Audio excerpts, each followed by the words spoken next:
Hey there, science fans. Ever passed a secret note in class? That's a bit like cryptography.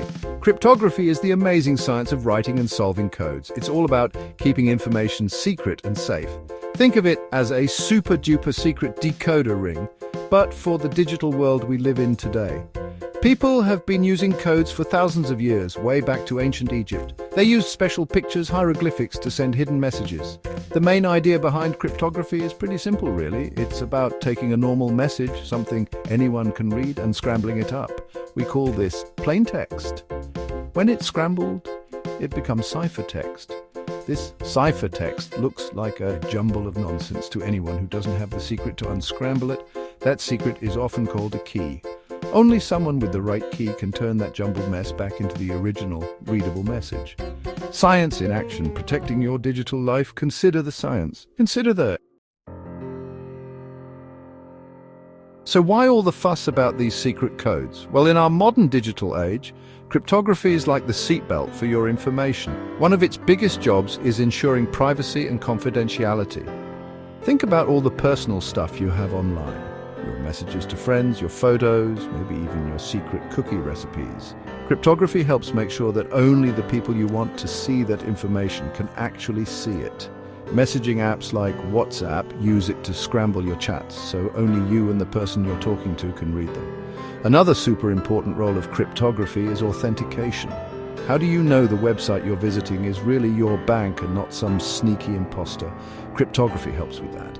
It can verify the origin of a message or the identity of a server. Then there's integrity. This means making sure that the information you send or receive hasn't been messed with along the way. We need to trust our data. All right, science explorers, let's dive into how these secret codes actually work. The process of scrambling your message is called encryption, and turning it back into something readable, that's decryption. To do either of these, you need a special secret, a cryptographic key. Think of it like this. Encryption locks the message in a digital box, and decryption uses the key to unlock it. Without the right key, that box stays shut, and the message inside remains a secret. Now, there are two main flavors of this key magic. The first one is called symmetric encryption. The other type is asymmetric encryption, and this is where things get even cooler. With asymmetric encryption, you don't have one key, you have two.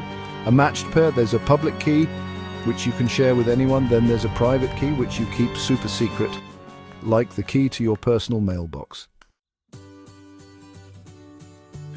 Section 4. Cryptography in your daily life. It's not just for spies. You might be surprised how often you encounter cryptography every single day. It's like an invisible superhero working tirelessly behind the scenes. Take your favorite messaging app, like WhatsApp or Signal. When you send a message to a friend, many of these apps use something called end-to-end encryption. This means the message is scrambled on your phone, encrypted with a key, and can only be unscrambled on your friend's phone, decrypted with a corresponding key. Not even the company that runs the app can read your messages. That's your private conversation, kept private by the power of cryptography. Then there's your bank card and online banking. When you swipe your card at a store or log into your bank's website, cryptography is on high alert. That little chip on your card, it's doing some serious cryptographic calculations to make sure your transaction is secure. When you see HTTPS and a little padlock icon in your web browser's address bar while banking online, that means your connection to the bank server is encrypted. What about all those passwords you use for different websites and apps? Hopefully, you're using strong, unique ones. When you create an account, good websites don't store your password in plain text. Instead, they often use a cryptographic technique called hashing. Section 5. Guarding the secrets, risks, and how we stay secure. Now, while cryptography is incredibly powerful, it's not a magic force field that's completely unbeatable. There are always clever folks, sometimes with not-so-good intentions, trying to find ways around these protections. One of the biggest risks comes from weak keys. If your secret key is too short or too easy to guess, like password 123, don't use that.